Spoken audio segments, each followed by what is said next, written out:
Саламатсыздарбы, урматтуу мекендештер. Биз азыр Актер райондук прокуратурасынын зданиясында турабыз, 2-этажда. Бизге мындан 10 күн мурун юстиция башкармалыгынан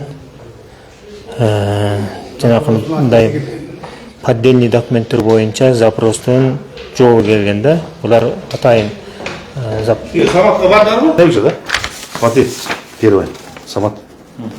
Үч козбайке бул документти. Айтор бизге аябай баягы бул маалымат керек маалымат да. Жок, биз акчаны келсеңиз, мына булар эме могу чыгасың да. Могучу. Аткаруучугачы таптып, Матани Готович направили к статистика и налога жөөттүр да. Налогочу. Биз азыр статистика менен налог акчаны алышка алат, жокчу. Жоктучу. Потому что bir адам болса, эки год налог кантип төлөгөн болчу. Потому что база кабыл албайт да. Исен болсо кимге төлөйт болчу. Бул айтып атат да, мен үчү биз азыр мынакей статистика сатып управление каттаганда да. Потому что ийгинде бири алат этор мен. Жок, эми акчаны алат. Сизге бар. Бизге жок акчаны эми кетип атпайбы мынакей. Я налог кантип төлөгөн болсо айтып атат да, булай түшүнгөн да. Кантип төлөгөн деген. Бизге эмес, мына кайгы жөөт деп көрдүңүзбү? Могу чыгасың, статистика менен эмес, статистиканы жана мамлекет бул демек жөөттү да. Республикага.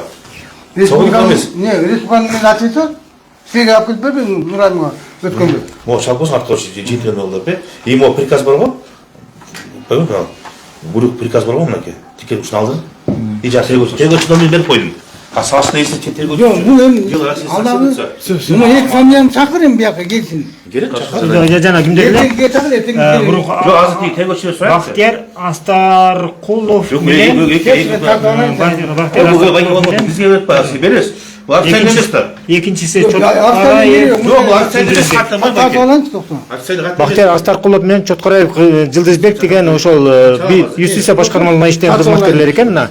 Азыр уже кандай болбойт? азыр Жок, азыр сизге казы байке мен чибеде биз казы беребиз сизге байке. Чоң переживать эткен ба? Казы келсин. Чоң мырза. Тартпасынчы болбойт. Эми тартпайсыз, тартасыз. Жок, өчүп калат. Кудай буйруса бу жердечи. Окула байке. Сиз биздин президентибизге УКМК жетекчилигине аябай жардам берген болосуз да, мына жерде ушулардын кылмыш ишин ачкан болсоңузчу. Хорошо. Эл ыраазы болот сизгечи, эл, Кудай буйруса.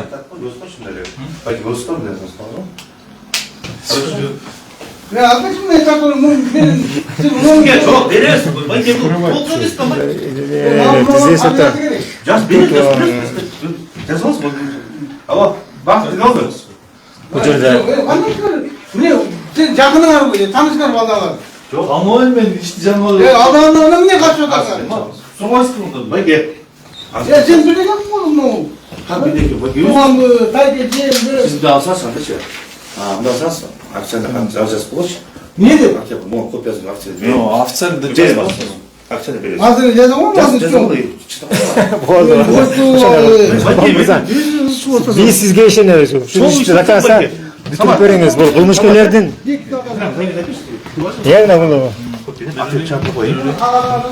бул коррупционерлер, кылмышкерлер ошол немеде болгон да, жана юстиция башкармалыгында. Буларды ошол дукулатат. Урматтуу мекендештер, мына азыр бизге азыр Октябрь райондук прокурордун орун басары мына толук кандуу жардам берем деп сөз берди. Бул жерде эми бизде да видео фиксация бул жактан болуп калды. Мына прямой эфирде турабыз бардыгыбыз. Кудай буйруса, мен ишенип турам да, булар уже ишти до конца чыгарып берет депчи. Мен баягы кандай десем, канча жылдан бери бул иштер бүтпөгөндүгүнө байланыштуу. Бул жерде ушул башкармалыктын Красная Заря, АКХ-2 Красная Заря кооперативинин башкармасы мына Калдарбек Шүкүралиев баягындай мемлекет бул жерде азыр юстиция башкармалыгындагы булардын документин кимдер жасагандыгын көрүп алып, аябай переживать этип, мына ошолорду азыр до конца аягына чейин кимдер экендигин азыр фамилияларын дагы бир жолу атап өттүк. Бактияр Астаркулов. И второй это Жылдызбек Чоткараев. Экөө ошондой документтерди жасаган экен да. Ал кийинкилеринде ошондой подтверждение кылып туруп булар эметишкен. Ал эми мурун эң алгачкы 2008-жылы биринчи фальшивый документти жасап баштагандагы документтердин түп нускасы жок болуп атат да. Кандай? Ким жасаган? Аны мындай баягындай аябай неметип билбейм. Баягы каргаздын көзүн чукпайт дейт го. Эми юстиция башкармалыгындагы мүмкүн баягы бири-бирин тааныган адамдар болушу мүмкүн. Эми муну прокуратура кызматкерлери жана тергөөчүлөр тыкыр иликтеп чыгарып атын коомчулукка чыгарып берет деген үмүттөбүз. Эми мен азыр чындыгында аябай баягындай наконец дегендей мына ошол АКК Красная Зарянын председатели бул жерде председателдин жанында жүргөн водитель помощниги өзү дагы мурдатан бери иштеп жүргөн Николай Якубов кем работали раньше? Токаром работал. Ошо Красная Заряда токар. Бирок ушул күнгө чейин, бүгүнкү күнгө чейин бир дагы үлүшүн, бир дагы баягы пайын ал элек эми өмүр бою баягы каражанын карчы уруп эмгектенип анан кийин анан каяктагы баягы ал жерде Красная Заряда иштебеген, Новопавловка айыл өкмөтүндө жашабаган эле Белгибаев Жайлообекке окшогондор келе калып эле ошол жерде председатель болуп, самозванец болуп булардын жеп аткандарын тартып алса анан булардын күйбөгөн жери күл болот да.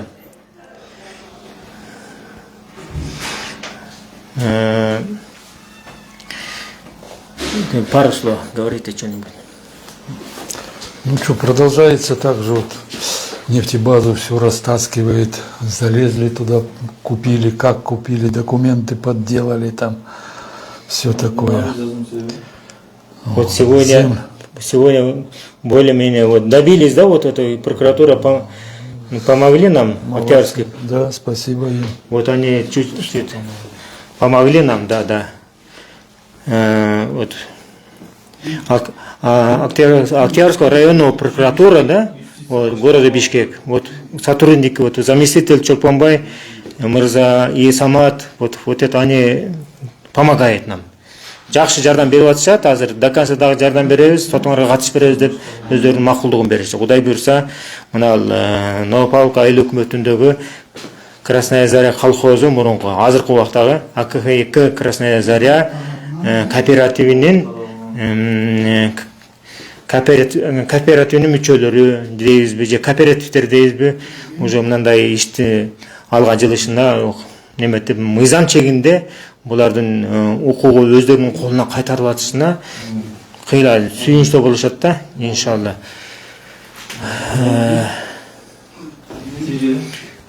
Вот 28 числа будет суд, да? 28. Вот. До этого надо мемел келтириш керек болот да, ходатайство келтирип, ошо зам прокурор айтат, ходатайство келтирип койсоңуздар сотко дейт. Ал бизди чакырат, биз ошо сотто сөз катышып беребиз да. Колум берди десем, эми булардын баягы мамлекеттик өзүнүн кызматтык укугу, мына ушул кызматта иштеп, булар да өзүнүн ошо иштеген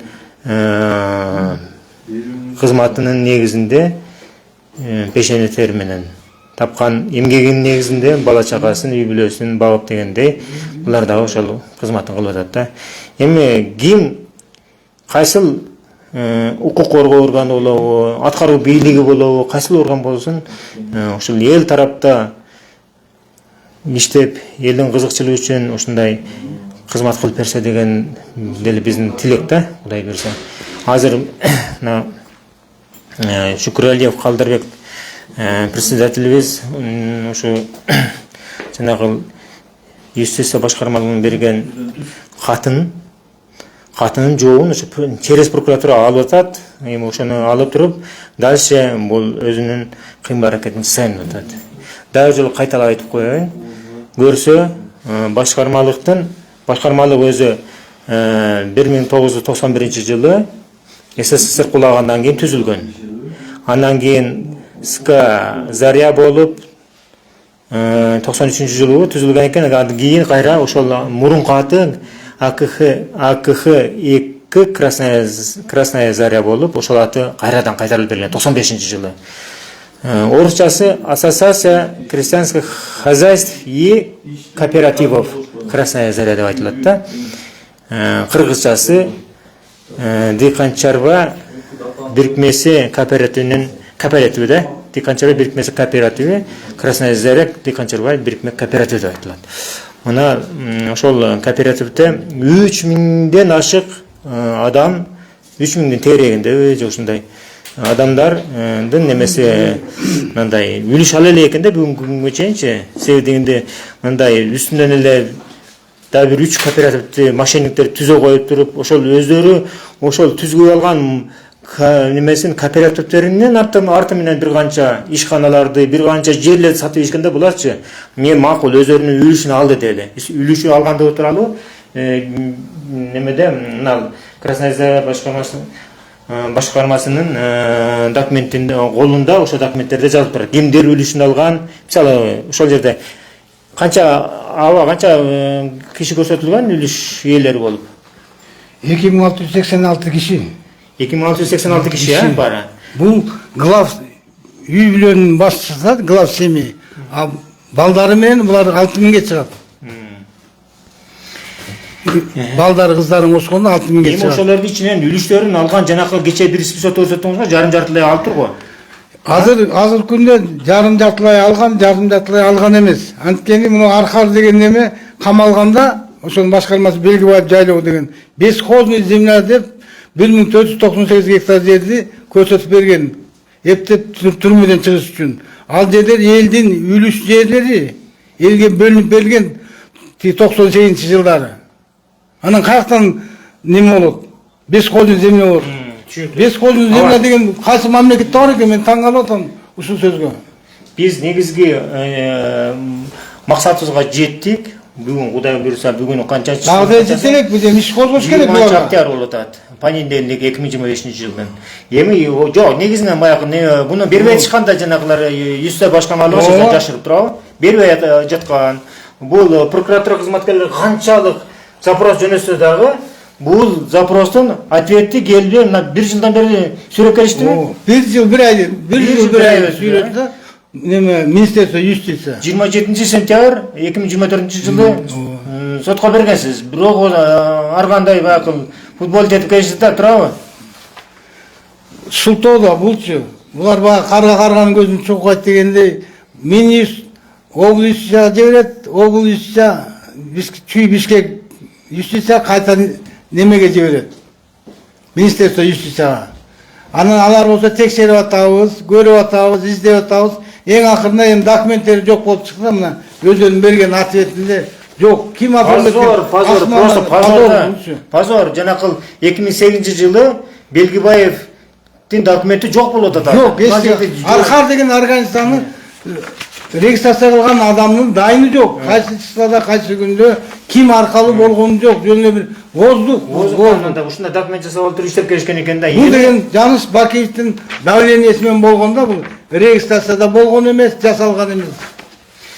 Урматтуу өлкө башчысы Садыр Нуркожоевич, ошондой эле УКМК башчысы Камчы Кыдыршаевич, сиздерден көптөн көп суранабыз. Мына ушул иштин үстүнөн өзүңүздөр тыкыр көзөмөл салып, карап, неметип көзөмөл салып бересиздер деп сиздерге ишенебиз да.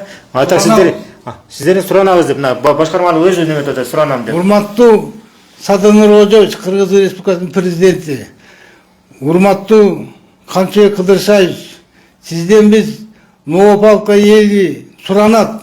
мен элдин атынан сүйлөй албайм. Элдин айткан суранышын силерге жеткирип атам. Мен өзүм депутат эмесмин, президент эмесмин, элдин атынан сүйлөгөндөй. Ошолордун көйгөйүн мына прокуратурада келип, 1 жылдан бери артынан чуркап жүрүп, мына бүгүн берип атат. Жасалма документтер менен жасалган иштин баары коррупциянын схемасы ушул Чүй Бишкек юстициясынан башталганда коррупция схема бул. Схема башталып, анан ичмей, жемей, жер сатмай, мүлк таламай, бүт ушундай былыктын баары шөйдө башталганда, азыр 101 деген неме менен иш козголгон 2021-жылы. Ал болсо азыр МВД турат. Адагы жандандырылды, бирок жылбай турат азырынча ордунан. Урмат деген терөөчү экен. Эми азыр Октябрьский прокуратура жооп берди. Биз эми ошонун түбүнө жетебизби, жете албайбыз деп булар да күмөн санайт да. Кимдир бирөө жогору жактан чыгат экен буларга. Булардын секигенин арагында. Биз да шекип атабыз. Бирөөлөр кызыктар буга. Бери оюн болгондо жеш үчүн, ичиш үчүн элдин канын соргондору. Эми ушуга азыр ушуга иш козголбой атат. Мына Октябрьский прокурорлор коркот. Ким бар үстүндө билбейбиз. Биз шек санап азыр берде сырдашып атабыз. Мына ичип жегендер ким аты жөнү жок, ким регистрация кылган, ким аларга свидетельство берген жок, берде жазылып турат. 2008-жылы 17 майда киргизилген ошол эле учурда каттоо маалыматтарды каттоо процедурун жүргүзгөн аткаруучунун ысмы көрсөтүлгөн эмес. Башкармасынын архивинде жүргүзүлгөн издөө жыйынтыгын аталган кооперативдин аталышын текшерүү убагында таппай койдук. Жок. Ким жасаган дейт. Мына өздөрү мына өздөрү мына ушинтип берип атат. Позор, если все башкармалыгы. Ичип жей бересине отуруп береби булар? Бул чындык болобу? Бүттү да ал заман кетиш керек. Жаңы заманда жаңыча жасап чындык болуш керек дейм. Силерди көрүп атабыз телевизордон чындык менен күрөшүп атканыңарга. Эми бул жактагыларды да кичине бир көз салып коюңузчу. Биз кемиңе барганыңызды көрдүк, Кудайсайч. Жакшы сүйүнүп атат эл. Бизге да бир көңүл буруп коюңузчу ушул. Чакырыңызчы, мен жолу тапар камап салыңыз.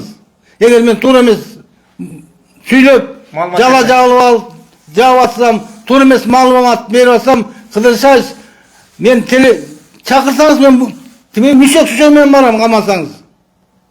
Эгер туура эмес болсом. Так, сиздердин дарегиңиздер Новополовка айыл өкмөтү азыркы МТО мурунку СССР кезиндеги краснояздар колхозу. Ооба. Мен телефон ачыра чыгат да, мен арыздарымда телефондорум турат, номерим менен үй номерим турат. Номер телефонуңузду айтып коюңуз. Телефон номерим 078 08 06 Ушуга чалсаңыз эле бир балаңызды жиберсеңиз эле мен таап кетти. Жердин түнүнөн болсо да мен таап чыгат да. Анан кийинки кадамыңыздар эми кандай эмне болот? Мына прокуратура сизге каттын жообун берди. Эми мына азыр прокуратурада Жумагулов Самат деген прокурордун аткаруучу прокурордун кабинетинде отурат. Эми баардык ишеним ушу жаш прокурордо калды. Эми жаштар таза иштейт эми. Анда ушул эртең кечен күтөбүз эми. Эртеңден баштап жаштар эми жаңыча иштейт да. Жаш прокурор Самат Жумагуловго ишеним көрсөтүп, ушу менен иштешип, биздин ишибизди дальше сиз аяныша чыгарып берет деп ишенесиз, Ишенем, жаштарга ишенбеген кимге? Жана какбаш чалдарга ичип жеген коррупциялерге. Бүт баарын азыр заместитель Самат мырзага тапшырмаларды берди. Анда эмесе, урматтуу мекендештер, ушун менен биз түз көрсөтүүбүздү бул сапарда аяктайбыз. Кийинки көрүшкөнчө сак саламатта болуңуздар.